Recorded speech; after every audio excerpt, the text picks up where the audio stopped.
Hi friends, with Miss Lily again today.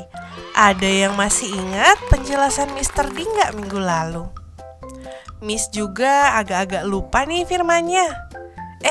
Tapi Miss ingat bahwa Roh Kudus akan menolong kita untuk mengingat. Yuk berdoa dulu.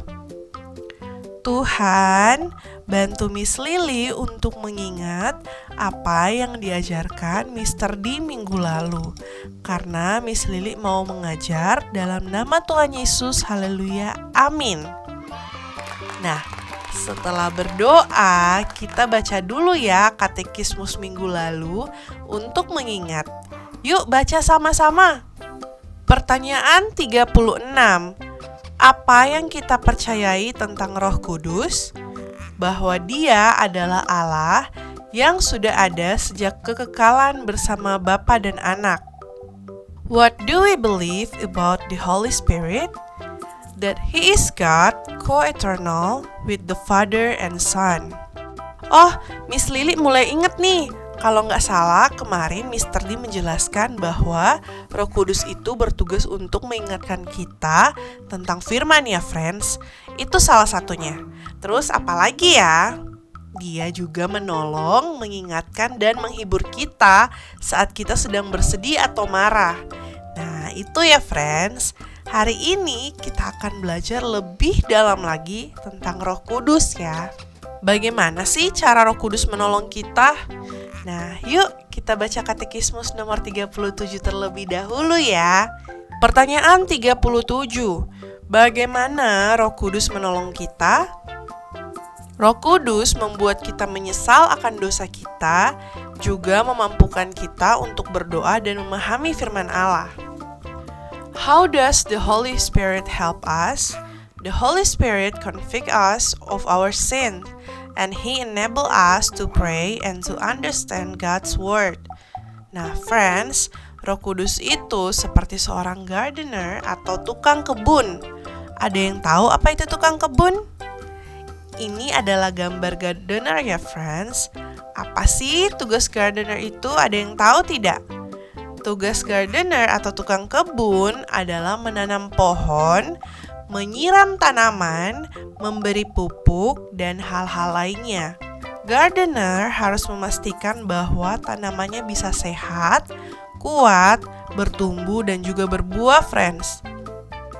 Sama seperti Roh Kudus menolong kita dan memastikan bahwa hati kita sehat, kuat, bertumbuh, dan juga berbuah.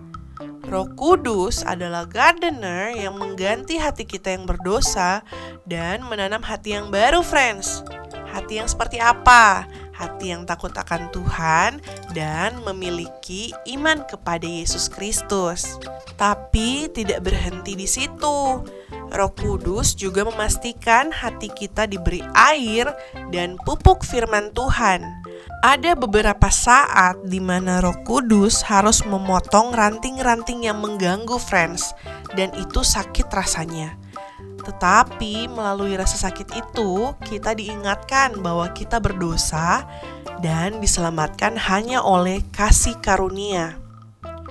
Semua Roh Kudus lakukan agar hati kita bertumbuh dan berakar kuat di dalam Yesus, dan supaya kita berbuah dan menjadi berkat bagi orang lain. Jadi, friends, tidak usah khawatir ya. Roh Kudus yang akan membantu friends untuk menjalani kehidupan sehari-hari dan membantu iman friends untuk bertumbuh dan berbuah. Wow, keren ya, friends. Tuhan tidak hanya menebus kita, tetapi juga menjaga kita loh sampai sekarang melalui Roh Kudus.